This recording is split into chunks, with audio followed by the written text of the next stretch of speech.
जरा सोचिए, हमारे ही देश के एक बेहद खूबसूरत राज्य में लोग अपने ही पड़ोसियों के खिलाफ बंकर बना रहे हैं। बस्तियां जल रही हैं, इंटरनेट महीनों तक बंद कर दिया गया है और हजारों मासूम बच्चे अपने ही देश में रेफ्यूजी बनकर राहत शिविरों में रहने को मजबूर हैं।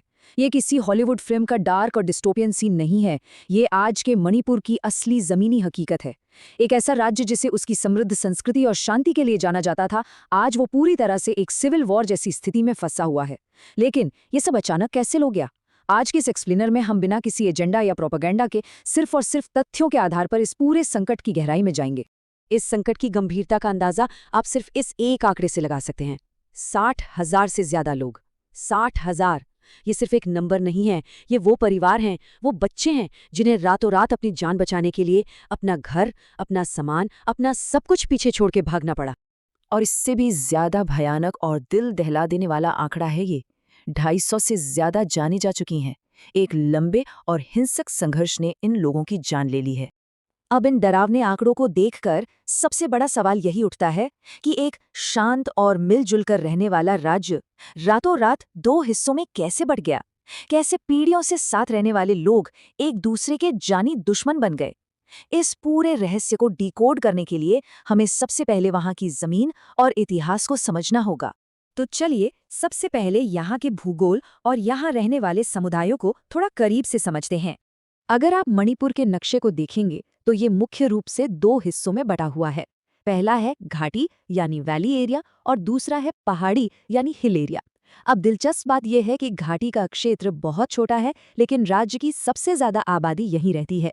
इसमें मुख्य रूप से मैतेई समुदाय शामिल है, जो राजनीतिक और सामाजिक रूप से काफी प्रभावशाली है। और दूसरी तरफ है विशाल पहाड़ी क्षेत्र, जो चारों तरफ से घाटी को घेरते हैं। यहाँ कुकीजो और नागा आदिवासी समुदाय रहते हैं।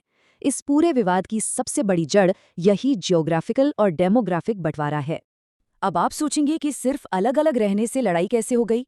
इसके पीछे है एक बहुत ही अहम संवैधानिक कानून। हमारे संविधान के तहत इन पहाड़ी क्षेत्रों को एक खास तरह का प्रोटेक्शन मिला हुआ है। आसान भाषा में कहें तो गैर आदिवासी लोग, जैसे कि घाटी में रहने वाला मैतेई समुदाय, वो इन पहाड़ी इलाकों में आसानी से जमीन नहीं खरीद सकते। जमीन के मालिकाना हक से जुड़ा यही वो ऐतिहासिक कानून है जिस पर इस पूरे तनाव की नींव टिकी हुई है।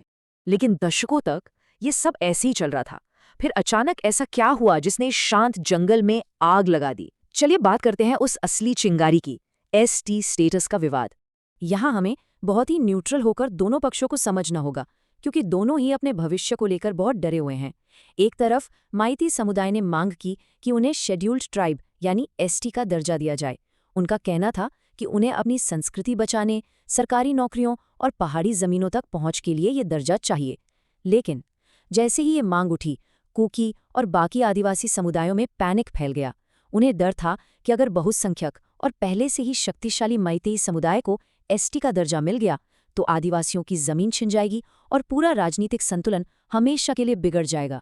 और फिर आया 3 मई 2023 का वो काला दिन। All tribal students union Manipur ने इस एसटी वाली मांग के खिलाफ एक बड़ी रैली निकाली। देखते ही देखते चुराचांदपुर और बिष्णुपुर के बॉर्डर इलाकों में ये शांतिपूर्ण रैली हिंसक झड़पों में बदल गई। पत्थरबाजी हुई, आगजनी हुई और फिर फायरिंग शुरू हो गई। हालात इतनी तेजी से आउट ऑफ कंट्रोल हुए कि पूरे राज्य में कर्फ्यू लगाना पड़ा और इंटरनेट पूरी तरह से शटडाउन कर दिया गया।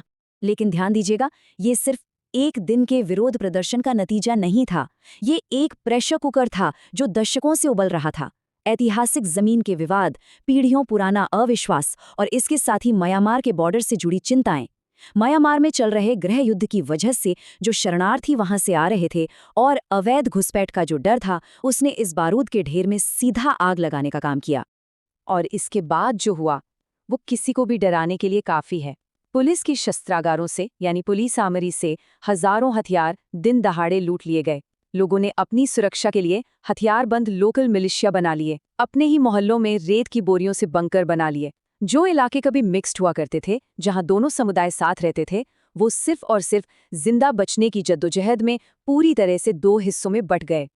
अब हम आते हैं आज की स्थिति पर, 2025 और 2026 के इस दौर में। आप सोच रहे होंगे कि समय के साथ हालात सुधर गए होंगे, लेकिन बदकिस्मती से ये संकट अब भी लगातार अपना रूप बदल रहा है।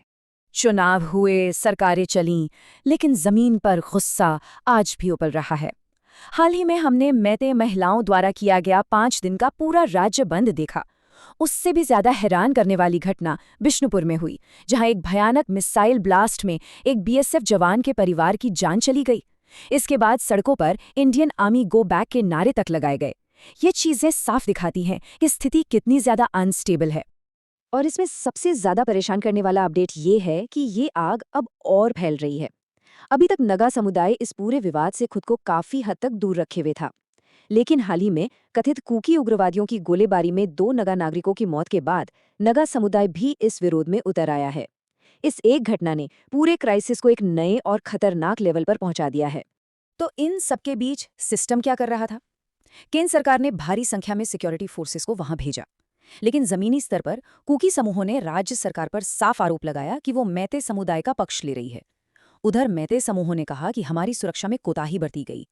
प्रशासनिक ढांचा इतना चरमरा गया कि 2025 में वहां राष्ट्रपति शासन लगाना पड़ा और मुख्यमंत्री को इस्तीफा देना पड़ा।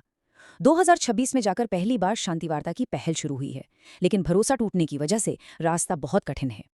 अब इन सब आंकड़ों, राजनीति और भूगोल से थोड़ा अलग हटकर देखते हैं। इस पूरे संघर्ष की जो सबसे बड़ी कीमत है, वो इंसानियत ने चुकाई है। जब नफरत की दीवारें खड़ी होती हैं, तो सालों पुरानी दोस्तियां मलबे में दब जाती हैं। हर पक्ष रो रहा है, हर पक्ष ने अपने भाई, अपने बच्चे खोए हैं। किसी का घर जला है तो किसी का भरोसा। और इन सब में एक कड़वा और सबसे बड़ा सच यही है कि अंत में जान किसी की भी जाए, मरने वाला हर इंसान हमारा अपना भारतीय ही है। तो क्या इसका कोई अंत है? क्या वापस सब कुछ ठीक हो सकता है? जो एक्सपर्ट्स इस पूरे मामले को समझते हैं, उनका मानना है कि शांति की तरफ लौटने के सिर्फ 4 ही रास्ते हैं। पहला, दोनों समुदायों के बीच बिना किसी बिचौलिए के एक सीधा और सच्चा संवाद। दूसरा, अब तक हुई घटनाओं की एकदम निष्पक्ष जांच और जो हथियार लूटे गए हैं उनकी तुरंत वापसी। तीसरा, जो 60,000 से ज्यादा लोग बेघर हैं उन्हें सुरक्षित उनके घरों तक पहुंचाना। और चौथा, उस टूटे हुए विश्वास को फिर से जोड़ना, जो सबसे मुश्किल काम है। मणिपुर का ये दर्द सिर्फ एक राज्य का दर्द नहीं है, ये हम सब के लिए एक बहुत बड़ी चेतावनी है कि जब डर और ऐतिहासिक अविश्वास आपस में टकराते हैं तो एक हंसता खेलता समाज कैसे बिखर जाता है। अब सवाल ये बिल्कुल नहीं बचा है कि इस खूनी संघर्ष में आखिर कौन जीता। असली और सबसे डरावना सवाल ये है कि क्या मणिपुर कभी फिर से एक हो पाएगा।